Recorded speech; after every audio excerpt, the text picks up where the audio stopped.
지금 읽은 성경은 바울이 고린도 교회에 두 번째 보낸 편지의 맨 마지막 부분입니다. 고린도는 항구 도시입니다. 고린도는 음란하고 타락했던 도시입니다. 고린디안 그러면 고린도 사람을 뜻하는 건데 사실은 사치하고 방탕한 사람을 가르치는 말이에요. 그럴 정도로 타락한 도시가 고린도입니다. 고린도 교회는 도시가 가지고 있었던 문제점을 그대로 안고 있었습니다. 너희 중에 심지어 음행이 있다 함을 들으니 그런 음행은 이방인 중에서도 없는 것이라 누가 그 아버지의 아내를 취하였다 하는도다.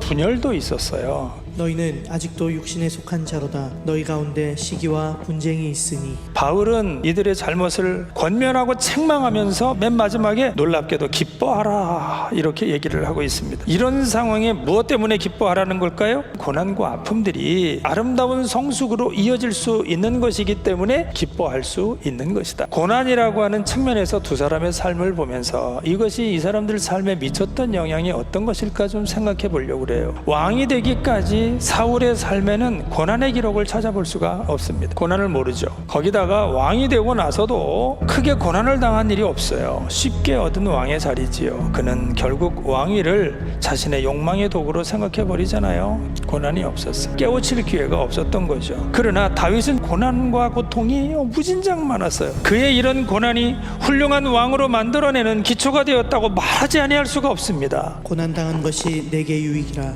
이로 말미암아 내가 주의 율례들을 배우게 되었나이다. 내가 고난받아봤기 때문에 하나님을 더욱 의지하게 되었단 말이죠. 그래서 고난은 내게 유익이 되었다. 바울 사도도 질병이 있었어요. 그래서 간절히 기도를 올렸는데 하나님 뭐라고 하시죠? 내 은혜가 내게 족하다. 나에게 이르시기를 내 은혜가 내게 족하도다. 이는 내 능력이 약한 데서 온전하여 짐이라 하신지라.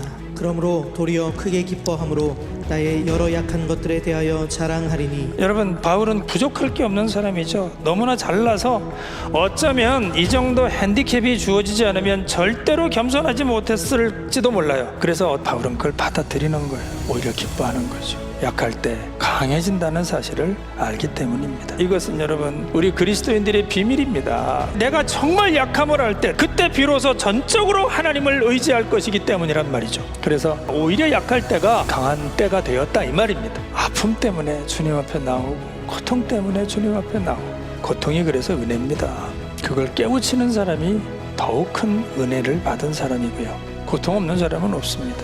피할 수 없는 것이죠. 중요한 것은 내게 다가오는 그 고난 앞에서 내가 어떻게 반응할 것이냐 이것이 중요한데요. 내게 찾아온 고난 앞에서 슬퍼하고 좌절하고 그렇게 끝내야 될까요? 아니면 그 고난이 나를 더 이상 찌르지 못하도록 더욱 주께로 나아가는 것, 그것은 내가 선택하는 것이죠. 오늘 우리가 만난 고난은 무의미한 것만은 아닐 수가 있습니다. 더 주님 앞에 나아가 위로받게 하고 약할 때 더 강해지는 이 비밀을 알 수 있게 하니 이 고난이 오직 우리에게 오히려 기쁨의 사건이 되는 이 아름다운 삶을 살게 되시기를 주님의 이름으로 축원합니다.